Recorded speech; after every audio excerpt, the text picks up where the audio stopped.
Ce programme vous est présenté par All Around Productions. Hello tout le monde, bienvenue sur Oops Radio et sur All Around TV, on est de retour. Exactement. Voilà, pour vous faire ce récap du mois de mars. 4e épisode déjà des Oops Radio.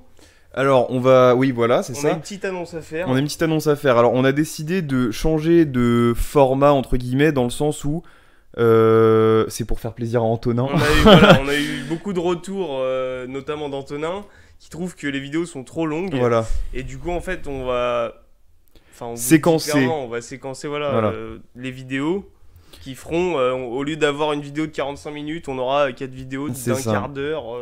3, mais là 4 parce qu'il y a eu voilà. quelque chose en particulier. Là, mais du coup c'est les news, le fourre-tout et les MVP. Voilà, de chaque mois. Ça bouge pas, on fait un récap à chaque fin de mois.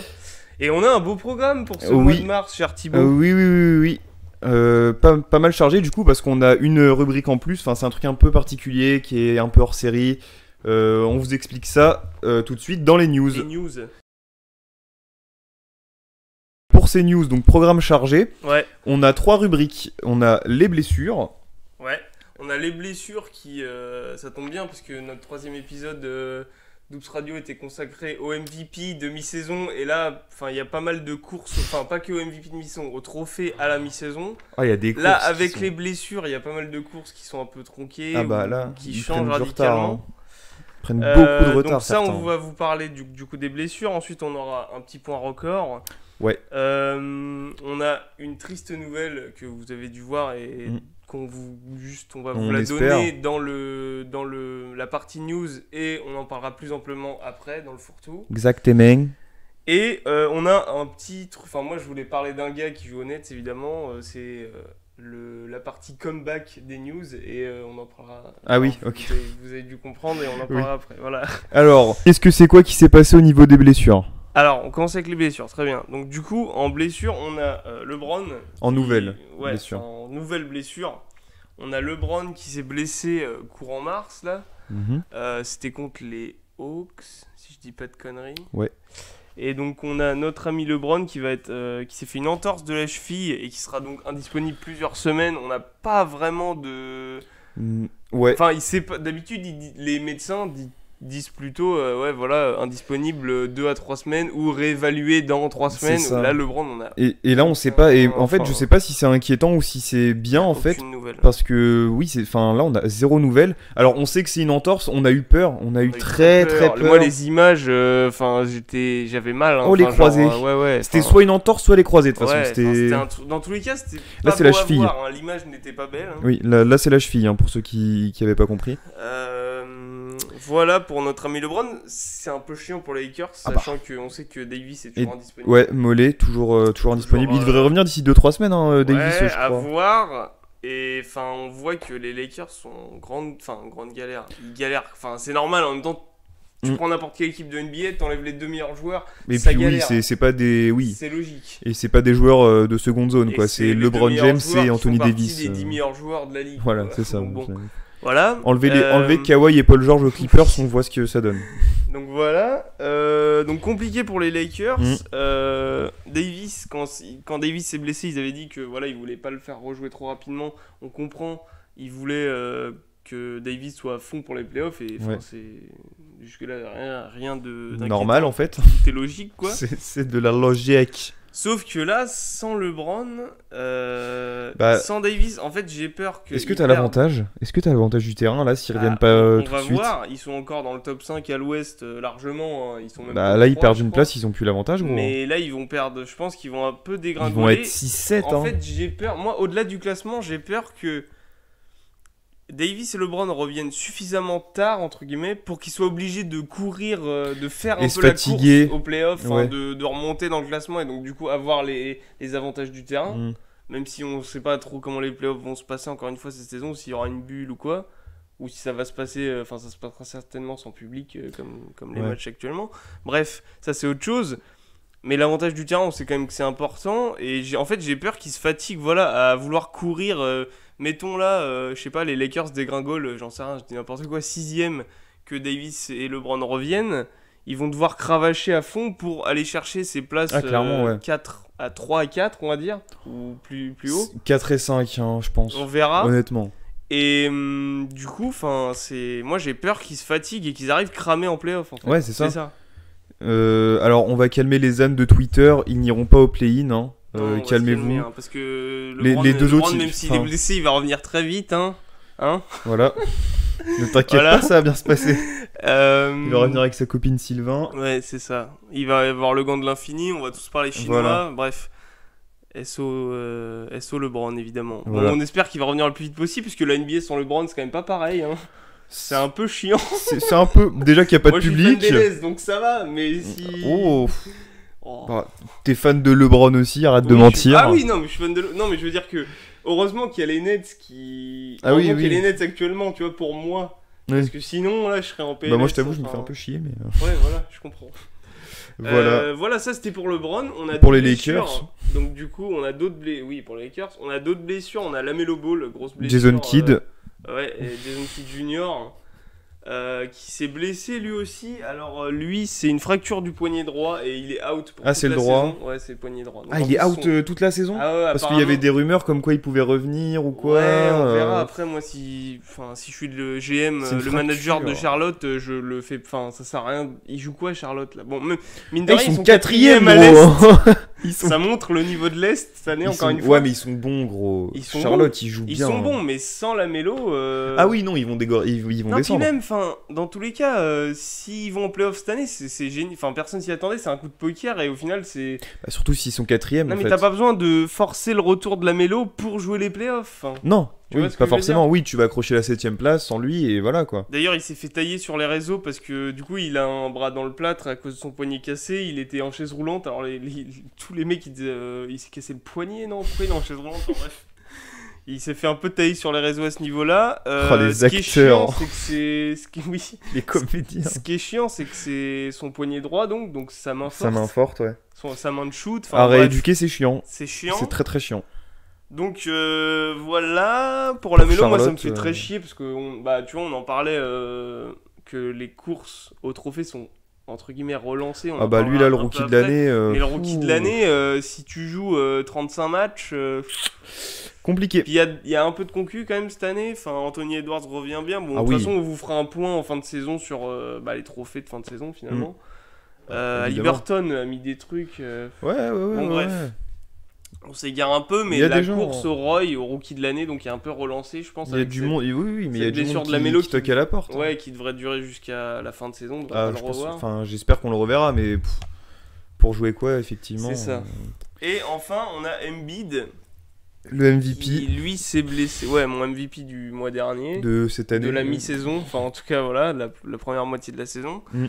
Lui, si je dis pas de bêtises, j'avais vu la news de Shams Charania, c'est une ecchymose osseuse au genou. Et là, ça fait à peu près. Il s'est blessé début mars dans une victoire en plus des Sixers. C'est chiant. C'est chiant, mais il gère bien, je trouve, les Sixers depuis Tobias Harris. En fait, il a fait bon. C'est bon, il est plus là, l'autre grand là, je peux jouer. C'est bon, c'est moi le franchise. Ouais, c'est ça. Ben Simmons fait du Ben Simmons. Enfin, tous les role-players sont très bons et tout. Enfin, voilà. Tout va bien.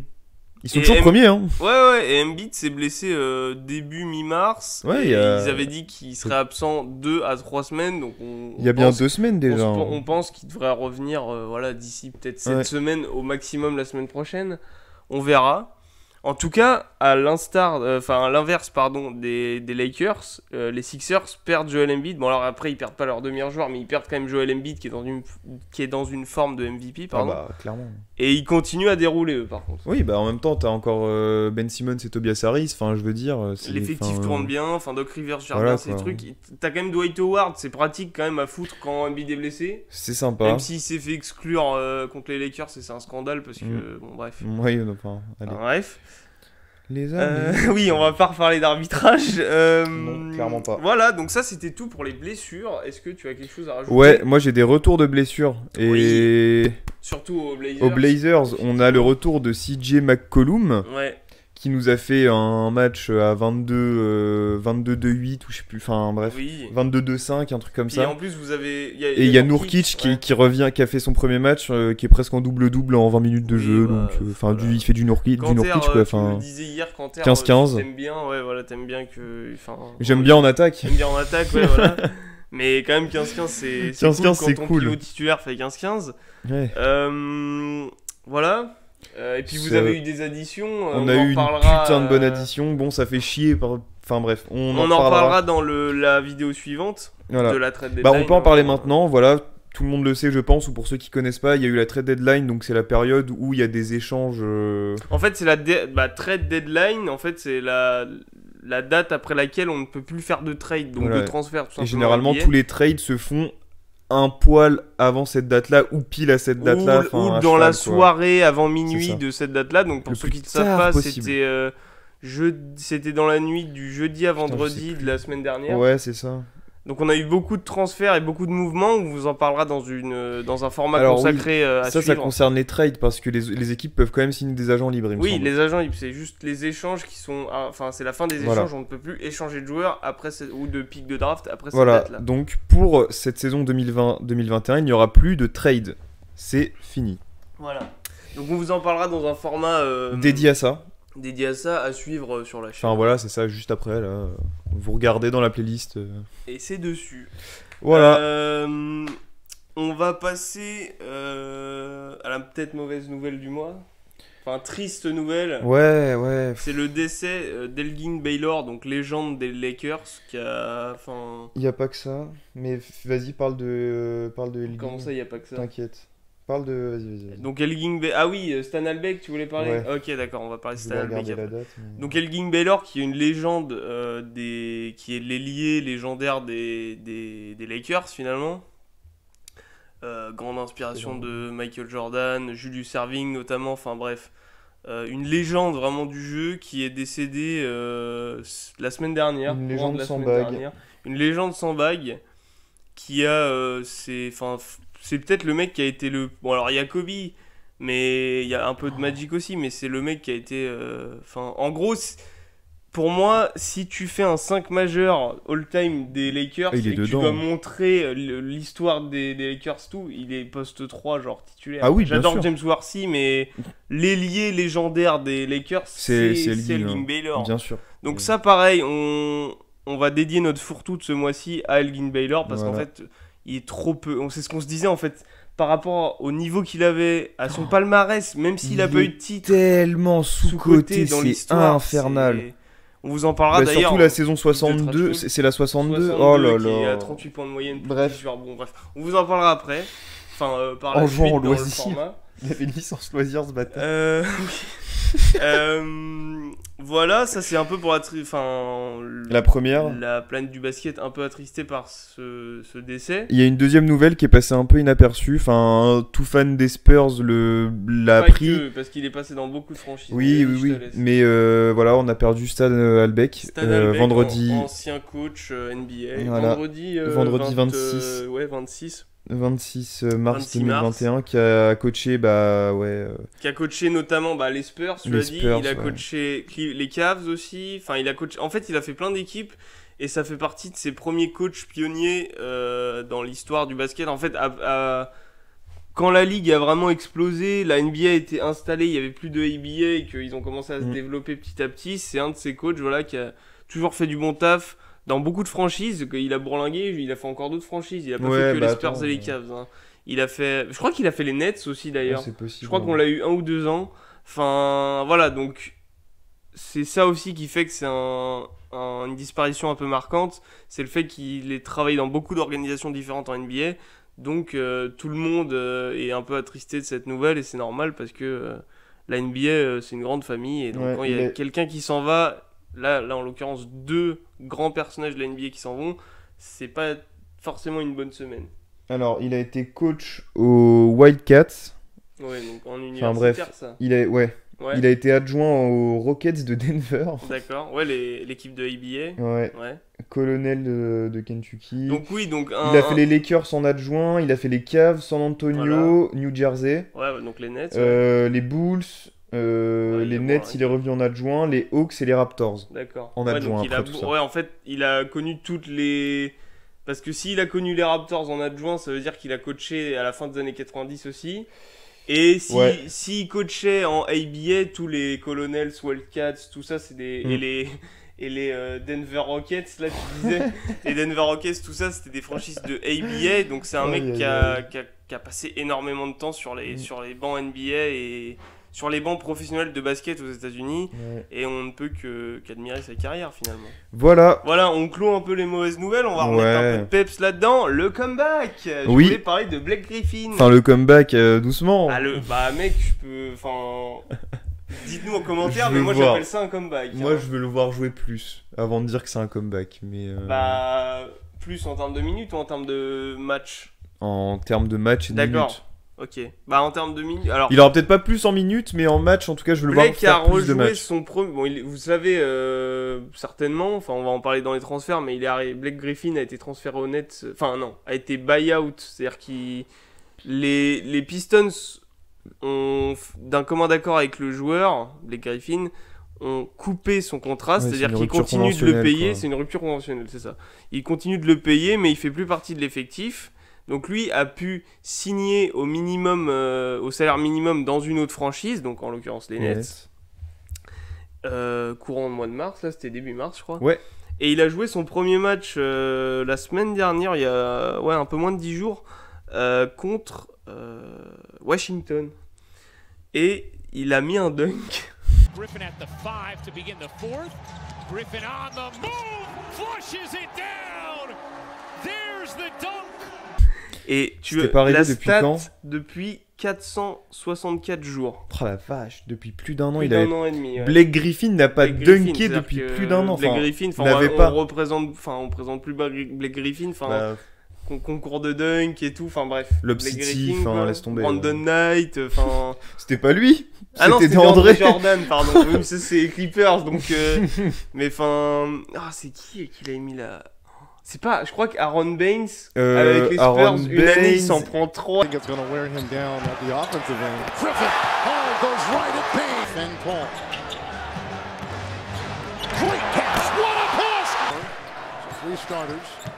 Oh, what a move, what a spin and what a dunk! Il en a mis un pas haut. Boy left wide open.